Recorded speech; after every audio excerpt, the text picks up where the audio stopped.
നമസ്കാരം പ്രിയപ്പെട്ടവരെ. 1992 ഡിസംബർ മാസം 6-ാം തീയതി ഇന്ത്യൻ മതേതരത്വത്തിൻ്റെ മകുടോദാഹരണമായ ബാബർ മസ്ജിദിൻ്റെ മിനാരങ്ങൾ കോൺഗ്രസ്സുകാരനായ ഇന്ത്യയുടെ പ്രധാനമന്ത്രിയുടെ അറിവോടുകൂടി സംഘപരിവാർ പൊളിച്ചു. അത് ഓരോ ഇന്ത്യക്കാരൻ്റെയും, ഓരോ മതേതര വിശ്വാസിയുടെയും, ഓരോ ജനാധിപത്യ വിശ്വാസിയുടെയും ഹൃദയത്തിനേറ്റ മുറിവായിരുന്നു.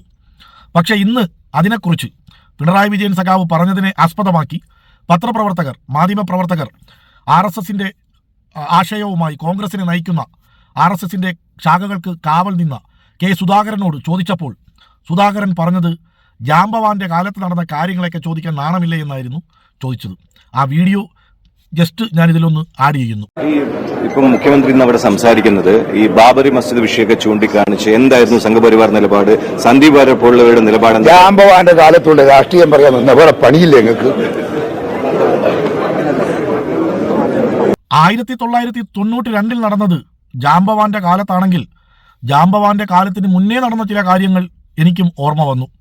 അത് ഞാൻ ഇവിടെ ഒന്ന് പരാമർശിക്കുന്നു. അതിലൊന്നാമത്തത്, ജാംബവാന്റെ കാലത്തിന് മുന്നേ ഒരു നെയ്ത്തുകാരൻ രാവുണ്ണി ഇവിടെ ജീവിച്ചിരുന്നു. ആ രാവുണ്ണിക്ക് തലയ്ക്ക് വെളിവില്ലാത്തൊരു മകനുണ്ടായിരുന്നു. ആ മകൻ്റെ പേര് കെ സുധാകരൻ എന്നായിരുന്നു. ജാംബവാന്റെ കാലത്തിന് മുന്നേ ഇന്ദിരാഗാന്ധിയെ സിഖുകാർ വെടിവെച്ച് കൊന്നിരുന്നു. ജാംബവാന്റെ കാലത്തിന് മുന്നേ രാജീവ് ഗാന്ധിയെ തമിഴ് പുലികൾ ബോംബിട്ട് കൊന്നിരുന്നു. അങ്ങനെ പല പല കാര്യങ്ങളും ജാംബവാന്റെ കാലത്തിന് മുന്നേ ഇവിടെ നടന്നിരുന്നു. ഇനി RSSൻ്റെ ആശയവുമായി RSSൻ്റെ ശാഖകൾക്ക് കാവൽ നിന്ന കെ സുധാകരൻ എന്ന സംഘപരിവാറിൻ്റെ വളർത്തുപട്ടിയോടാണ്, ബാബർ മസ്ജിദിൻ്റെ പ്രശ്നം നിനക്ക് ജാംബവാന്റെ കാലഘട്ടത്തിലുള്ള പ്രശ്നമായിരിക്കും, പക്ഷേ മതേതര ഇന്ത്യയുടെ ഹൃദയത്തിനേറ്റ ഒരു മുറിവാണത്, എന്നും ഉണങ്ങാത്ത ഒരു മുറിപ്പാടാണത്. ഓരോ ഇന്ത്യക്കാരൻ്റെയും ജനാധിപത്യ മതേതര വിശ്വാസങ്ങളെ മുറുകെ പിടിക്കുന്ന ഓരോ ഇന്ത്യക്കാരൻ്റെയും ഹൃദയത്തിനേറ്റ മുറിവ്. ഇതൊന്നും സംഘപരിവാർ ആശയവുമായി നടന്ന് കോൺഗ്രസിനെ നയിക്കുന്ന സുധാകരനോട് പറഞ്ഞിട്ട് കാര്യമില്ല. സുധാകരനെ താങ്ങിക്കൊണ്ട് നടക്കുന്ന മാപ്പിള കൊങ്കികളോടും പറഞ്ഞിട്ട് കാര്യമില്ല. എല്ലാവർക്കും നന്മകൾ നേരുന്നു.